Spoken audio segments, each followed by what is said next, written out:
চট্টগ্রাম সহ সারা দেশে গ্যাসের সংকট চলছে। ফিলিং স্টেশনগুলোতে মিলছে না gas.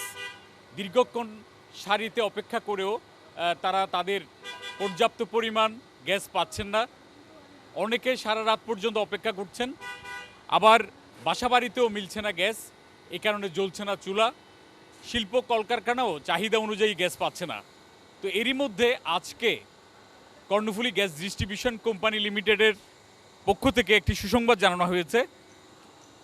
Karnaphuli gas distribution company লিমিটেডের ম্যানেজিং ডিরেক্টর মোহাম্মদ সালাউদ্দিন তিনি জানিয়েছেন, আজ সন্ধ্যার পর 200 থেকে 250 মিলিয়ন ঘনফুট গ্যাস সরবরাহ বৃদ্ধি পাবে।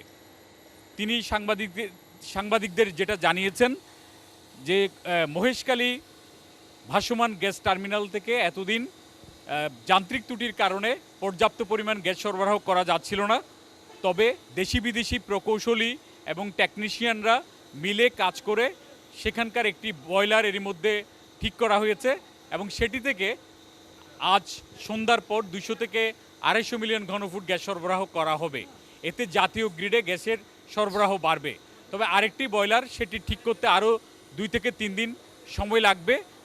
অর্থাৎ জাতীয় গ্রিডে সরবরাহ বাড়ার জন্য আরও 2-3 দিন অপেক্ষা করতে হবে বলে তিনি জানিয়েছেন। তো আজকে এই সুসংবাদ কর্ণফুলী গ্যাস ডিস্ট্রিবিউশন কোম্পানির পক্ষ থেকে জানানো হয়েছে। তো এখনও পর্যন্ত গ্যাসের অভাবে যারা গ্রাহক রয়েছেন তারা চরম দুর্ভোগে আছেন। এ কারণে জাতীয় গ্রিডে গ্যাস সরবরাহ বাড়ানো এবং বিশেষ করে গ্যাসের চাপ বাড়ানোর দাবি তুলেছেন তারা।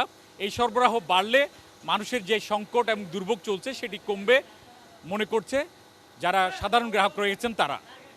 প্রণবেশ চক্রবর্তী, 71 চট্টগ্রাম।